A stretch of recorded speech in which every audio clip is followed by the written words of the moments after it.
गलत सूचनाओं का प्रसारण केवल प्रेस की विश्वसनीयता को नुकसान पहुंचाता है, बल्कि समाज में भी भ्रम और अविश्वास पैदा करता है।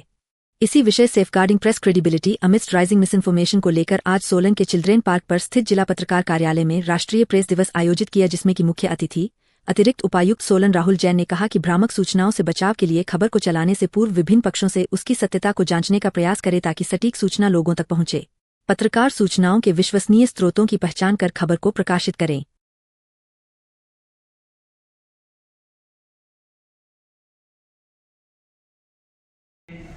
प्रेस क्लब और प्रेस एसोसिएशन के पदाधिकारी और यहाँ पर जो भी पत्रकार बंधु उपस्थित हैं आज के नेशनल प्रेस डे के लिए, सभी को मैं नेशनल प्रेस डे की बहुत बहुत सबसे पहले बधाइयाँ देता हूँ। और सभी ने जो आज भ्रामक सूचनाओं के ऊपर जो topic press council of India ने दिया है, उस पर सभी ने अपने अपने विचार रखे। और उसके अलावा भी जो सरकार से संबंधित या ब्यूरोक्रेसी से संबंधित कुछ विषय जो है सभी ने उठाए, तो मैं सभी का धन्यवाद करना चाहूँगा कि आपने कुछ विषय,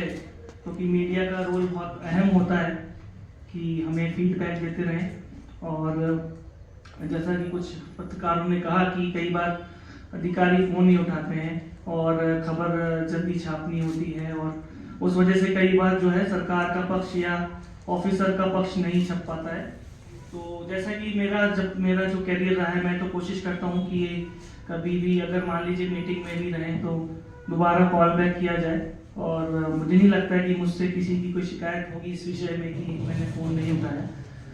और जैसा कि आप कहते हैं कि बाकी कुछ विभागों में ऐसे इश्यूज हैं, तो मेरा यही मानना है कि इसको थोड़ा, जैसे अभी लास्ट में कहा कि कई बार किसी पत्रकारों को जो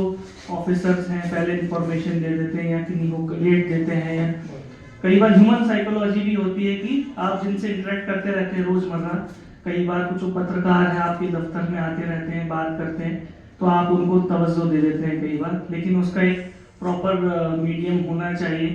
कि जैसे हमारा पब्लिक रिलेशन डिपार्टमेंट है, कई पत्रकार कहते हैं कि सर आप हमें व्हाट्सएप कर दें, तो मैं उनको यही कहता हूँ कि हमारा PR डिपार्टमेंट है, मैं उनको प्रेस नोट जारी करूंगा, आगे आप सभी को एक समान और एक समय पर सूचना मिल सके। कई बार होता है कि आप डायरेक्ट हमें दे दें, तो मेरा यही मानना होता है कि एक प्रॉपर सिस्टम हो ताकि हम पे भी कोई आरोप न लगाए कि आपने इनको पहले दे दी हमें बाद में दी। और जैसा कि जैनिज्म में एक बहुत ही साइकोलॉजी है जिसको हम कहते हैं स्यादवाद, वो हमारे जो मीडिया है उसमें भी बहुत ही ज़्यादा इम्पोर्टेंट रोल प्ले करती है। कोई भी इंफॉर्मेशन या कोई भी इवेंट होता है तो उसके कई पहलू होते हैं और उसको देखने के अलग अलग तरीके, जिस पहलू से आप देखेंगे आप उस तरीके से उसका निष्कर्ष निकाल सकते हैं। कोई भी इवेंट हो रहा हो तो जो भी व्यक्ति है किस खेमे में है उस पहलू को उस तरीके से देखेगा। तो जो मिस इन्फॉर्मेशन का दौर है उसमें मैं यही कहना चाहूँगा, कोई भी इवेंट होता है तो हमें कोशिश करनी चाहिए कि हम अपने अलावा दूसरी जो उसका चाहे विक्टिम हो या सरकार हो या और भी जितने भी पक्ष हैं उनके पहलू से भी देखिए, उस लेंस से देखें। और अगर आप उस लेंस से देखेंगे, उस संवेदना से देखेंगे, तो उसको हम इमोशनल इंटेलिजेंस भी कहते हैं कि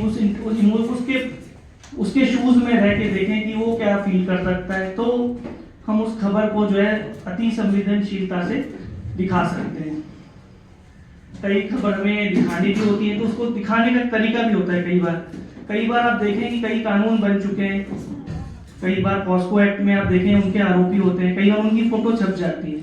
जबकि कानून कहता है कि उनकी फोटो आप नहीं छाप सकते। और ये मीडिया में पता भी है लोगों को, लेकिन सेंसेशनलिज्म के लिए कई बार हम दिखा देते हैं। और कई बार ऐसे भी होते हैं, कई इवेंट